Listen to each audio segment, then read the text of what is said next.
एक ऐसा शब्द जिसकी स्पेलिंग याद करने में मुझे बहुत टाइम लग गया और मुझे पता भी नहीं था कि ऐसा कुछ होता है। Decision paralysis. मुझे रिसेंटली मेरे एक फ्रेंड ने कॉल करा और उसने मुझे समझाया कि भाई मैं इतने दिनों से बहुत सारी चीज़ों पे डिसीजन लेने की कोशिश कर रहा हूँ बट मुझे डिसीजन पैरालिसिस हो गया है। तो मैंने उससे पूछा डिसीजन पैरालिसिस होता क्या है। उसने मुझे समझाया कि भाई जब आपके पास बहुत सारे ऑप्शंस हों और आपको समझ ना आ रहा हो कि क्या चूज़ करूं, क्या चूज़ ना करूं, क्या छोड़ूं, क्या पकड़ूं, जब आपका दिमाग काम करना ही बंद कर दे कि ये चूज़ करना है या ये चूज़ करना है ये, उसको कहते हैं डिसीजन पैरालिसिस। Decision paralysis. अब डिसीजन पैरालिसिस में उसने मेरे से पूछा कि भाई मुझे हो तो गया डिसीजन पैरालिसिस लेकिन ये समझ नहीं आ रहा मैं करूं क्या, तो तू बता कि क्या करना है।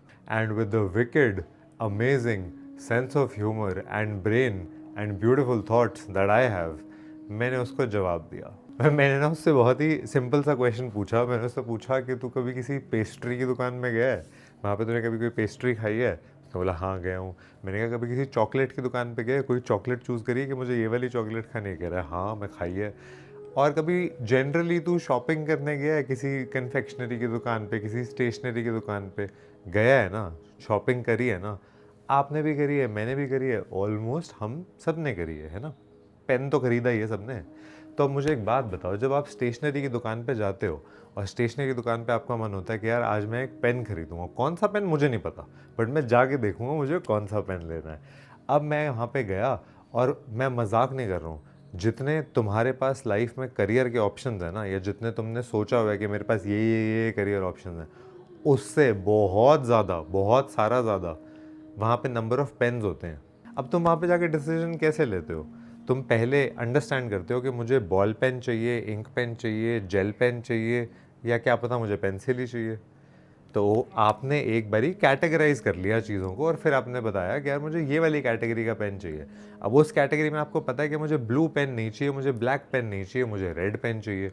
अब मेरे पास रेड पेन में 4 ऑप्शन बचते हैं। उसमें मैं देखता हूँ कौन सा मेरे हाथ में बढ़िया फिट आ रहा है, कौन सा मेरे को देखने में सुंदर लग रहा है और कौन सा मेरे बजट में भी है। वो वाला पेन मैं उठाता हूँ और घर ले आता हूँ। पेस्ट्री जब मैं खाने गया था उसमें भी यही था। मुझे पता था कि मुझे चॉकलेट पसंद है ही नहीं, मुझे वनीला पसंद है ही नहीं, मुझे बटर स्कॉच बहुत ज़्यादा पसंद है। अब बटर स्कॉच में 3 ऑप्शंस थे, तीनों में से देखा, एक बजट के बाहर थी, एक देखने में सुंदर नहीं लग रही थी, तीसरा बटर स्कॉच का ऑप्शन लिया और मेरे मुंह में जो पानी आ गया था। मुआ। तो मैंने उससे पूछा जब तू ये सारे डिसीजंस ले पा रहा है तो तू सेम चीज़ों को अपनी लाइफ में इम्प्लीमेंट क्यों नहीं करता है? अगर तू सेम तरीके से अपनी लाइफ में जो डिसीजंस लेना चाहता है जिसके लिए तुझे डिसीजन पैरालिसिस हो गया है, उन डिसीजंस को पहले कैटेगराइज कर, पहले चूज कर कि तू कौन सी कैटेगरी में आगे जाना चाहता है और कौन सी कैटेगरी तू छोड़ना चाहता है।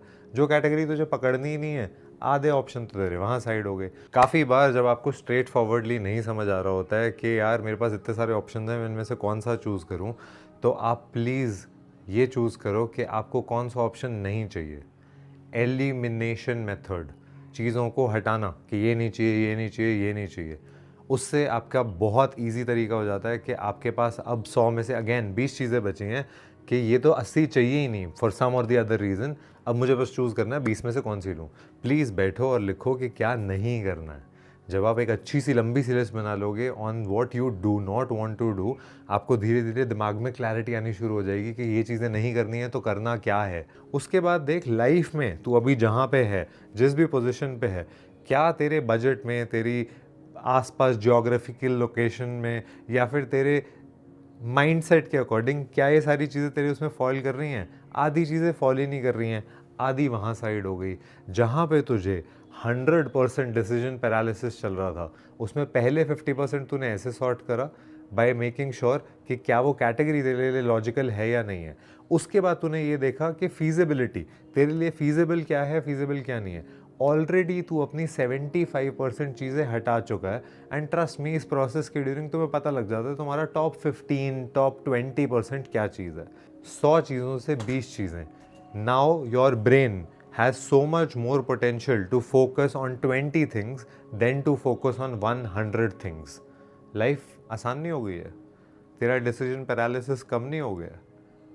तो प्लीज़ ये बड़े बड़े इंग्लिश के शब्द डिसीजन पैरालिसिस, ऐसे शब्दों से दूर रहो अपना बेसिक देसी नुस्खा अपनाओ, क्या पसंद है क्या पसंद नहीं है, क्या चाहिए क्या नहीं चाहिए, किसकी औकात है किसकी औकात नहीं है। इससे आधे ऑप्शंस को साइड करो, जो ऑप्शंस बच गए हैं उन पे डेडिकेटेडली फोकस करो। तुम्हें समझ आ जाएगा तुम्हें क्या करना है, कहाँ जाना है और कौन से ऑप्शंस तुम्हारे लिए बेस्ट हैं। सो छोड़ दो अंग्रेजी शब्द, be real and all the best. ये वीडियो बनाने से पहले ना मुझे भी डिसीजन पैरालिसिस हो रहा था, कौन सी शर्ट पहनूं कौन सी नहीं पहनूं। मैंने फिर से वही चूज़ करा, ग्रीन मेरा फेवरेट कलर है, मैं ग्रीन शर्ट पहनूंगा। हो गया डिसीजन इतना नहीं सोचते लाइफ में। टाटा।